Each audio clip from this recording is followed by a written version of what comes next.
Hello everyone and welcome to the first game of the first match of the finals of the Airthings Masters. It's levon Aronian versus Teymur Rajabov, and this is actually game 4, not game 1. The first 3 games ended in a draw, but levon was kinda a little bit better in all 3 games, and now this is the 4th one. And it's a very interesting game, so let's just check it out. Hope you guys enjoy it. Levon with the white pieces opens with e4. And here we have e5. In game 2, Rajabov went for the Sicilian defense, and like we said, that game ended in a draw, and here he's trying out e5, which usually means, as we often say in this level of competition, that it will be a Berlin defense. So knight f3, knight to c6, and bishop to b5. The Ruy Lopez is on the board, and knight f6, the Berlin defense. We have castles here by levon, and now knight captures on e4, the so-called Rio Gambit. We have d4, and now knight to d6, attacking that bishop on b5, so just bishop captures on c6. We have d captures and d captures on e5, so this has been played a million times, and as usual, when I say million, I mean a lot of thousand times. So knight to f5, getting the knight out of the way, and now a nice queen trade as you usually have in a Berlin defense. So h3, and now bishop to d7. At some point, black will want to play c5, bring the bishop over to this diagonal. We have rook to d1, now pinning that bishop, and the king to c8, just getting the king out of the way. And here we have g4. It's a very aggressive approach. It's not a new move or anything. It's been played many times by many strong players like Caruana Grishchuk, Maxim Vachier-Lagrave, Linier Dominguez played it, and so it's not new to either of them. We have knight back to e7, and now knight to g5, going after that f7 pawn. So bishop to e8, Rajabov defends it, and now f4. And here levon created a bit of a monster chain here on the king's side, and you have to deal with it at some point, either by pushing h5 right away, you want to attack it, or by doing something else. Here Rajabov goes for c5, and it's only been played once in a game Dominguez versus Melkumian in the FIDE World Cup in 2015, but we're gonna get back to that.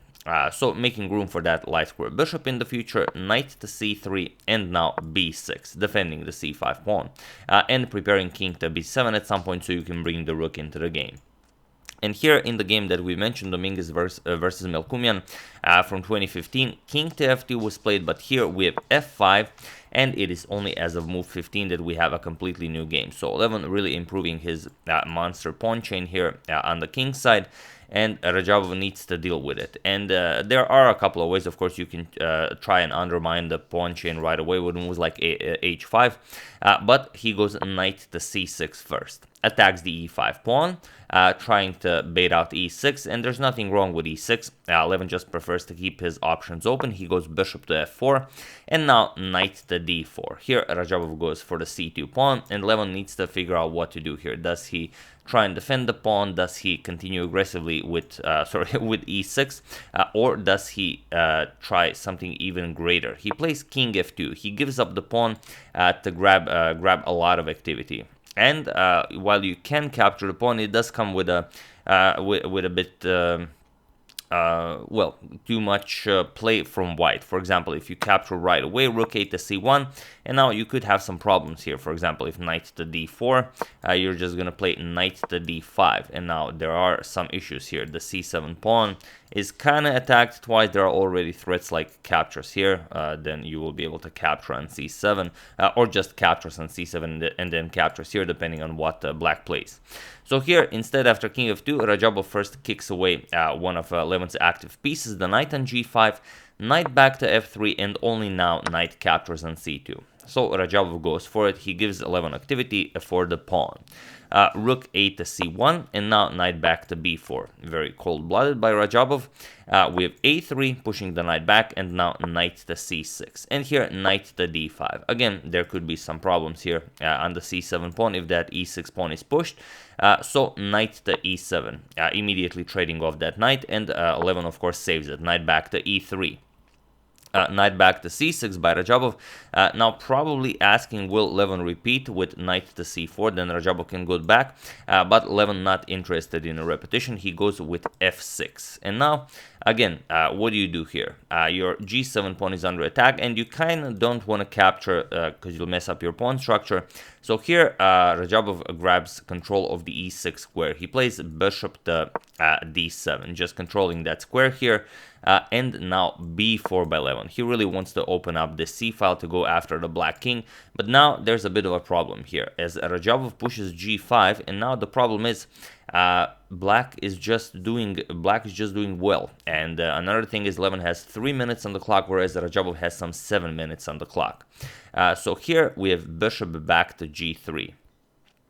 If you go for captures here right away, then it's not really all that great. Instead of g5, for example, if captures, then white gets the upper hand with captures on g7, bishop captures and captures here.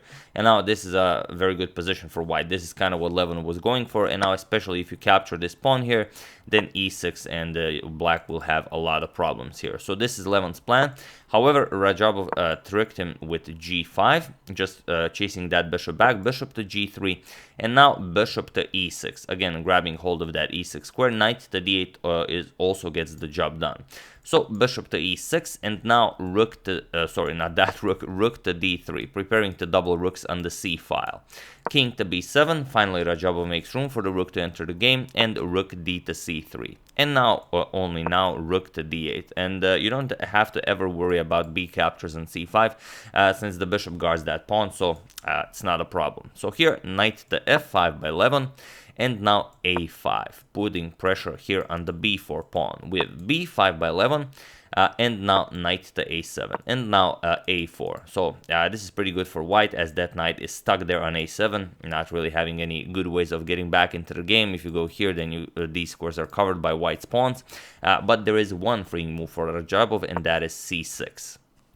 So you have to capture as the b5 pawn is attacked twice.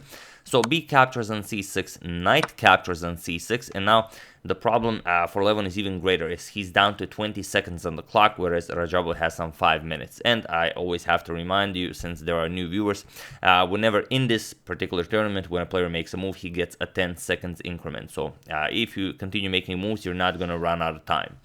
So king e2, levon starts improving the position of his king, and now knight to b4. And here again, levon dropped to some 10 seconds, and you don't want to go below that. He played rook to d1, and now Rajabov took some time. I think he took some minute and a half, maybe even 2 minutes, to decide what to do here, and he decided that a rook trade is definitely in his favor. So rook captures on d1, king captures, and now knight to d5, attacking that rook. And also ideas like bishop d7 going after the a4 pawn are possible here, since Rajabov has a 3-to-1 advantage here on the queen side, and that's a lot. If that pawn falls, then it's immediately game over. So here, rook to a3, guarding the pawn up front, and now c4, pushing the passed pawn and opening up an attack towards the rook here. And now, finally, this bishop was such a problem for Rajabov the entire game. He's been stuck there, blocking the rook, not having a good square. Now the diagonal opens up, and now the bishop can be developed. So here, knight to d6 with check kind of forces a trade here. We have bishop captures, e captures, and now the pawn is protected here, but just rook to d8. Also, if you go knight captures on f6, then this just ruins your game. So you have to watch out for stuff like that. So after e captures on d6, we have rook to d8. And now bishop to e5, guarding both of the pawns here. So Rajabov needs to now figure out how to try and convert his extra pawn into a win. He goes knight to b4. We have bishop back to g3, and now comes knight to d3. So that's an excellent outpost for the knight, and of course white needs to do something about it. We have knight to d4, going after the bishop here, and bishop back to d7. The bishop nicely controls all of the squares the knight can jump to from d7, and king to d2 now. Rook to e8, preparing to bring the rook over to the e file, and now knight to c2.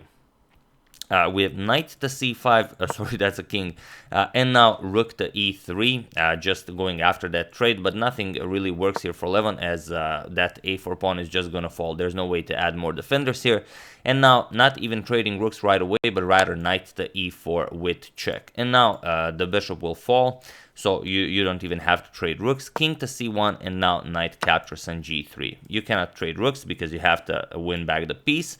So rook captures on g3, and now rook to e6. And now without that dark square bishop, these pawns are just easy food. So here, rook to c3. Levon also will try and grab some pawns. Rook captures on f6. Rook captures on c4, and rook captures on d6, king to b2, and here Rajabov just played rook to d3, and it was now in this position on move 48 that Levon Aronian resigned the game.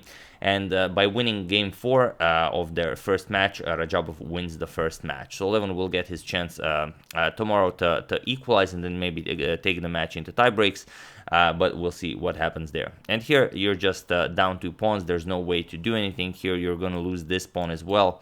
And that's just such a big advantage that it would be pointless to even continue playing this for Levon. Like maybe if Rajabov was extremely low on time, but I don't think that he'd do it even then, because you do get a 10 seconds increment, and there's really no point in even trying here.